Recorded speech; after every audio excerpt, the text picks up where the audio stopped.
Le très vert académicien que j'ose être encore a le privilège d'accueillir sur les tréteaux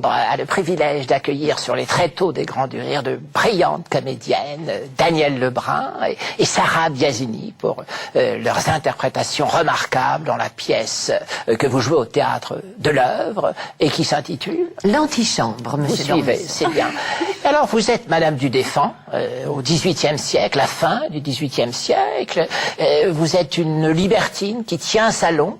Elle n'est plus tellement libertine à l'âge qu'elle a, mais elle a été très libertine. D'origine libertine, Voilà, ce qui lui a peut-être donné ses avantages. Et elle est libertine, a été en fait tout à fait typiquement XVIIIe siècle, avant la Révolution, parce qu'elle est quand même très réac. Hein. Mais vous recevez naturellement Diderot, d'Alembert, bien sûr, surtout d'Alembert. Personnage. Et je suis l'amie de Voltaire. Très contesté par la situation, par oui.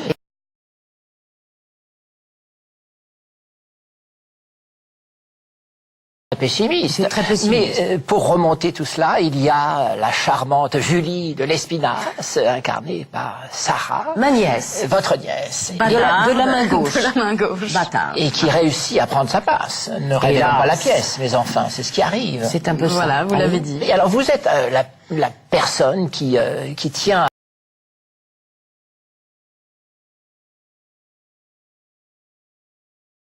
gagner quelques galons. Oui, mais en même temps, elle avait envie de trouver un foyer chez sa tante, un petit peu d'amour maternel, mais elle l'a pas trouvé, donc voilà.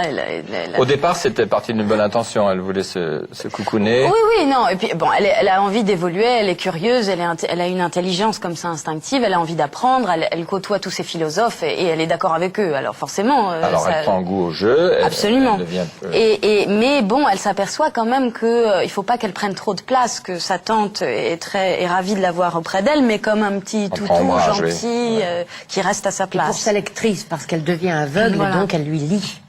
Oui, parce que ça se passe sur 10 ans, ça. Oui. Les cocktails mondains d'aujourd'hui, est-ce qu'ils ressemblent au salon littéraire d'autrefois? Je fréquente pas les cocktails mondains. Il y a moins d'esprit. Tu connais, toi? Non. Bah écoutez, il est temps quand même que vous rattrapiez cette lacune avec Anne Romanoff, le cocktail mondain, et on se retrouve pour parler de la pièce du théâtre de l'Œuvre. Très bien.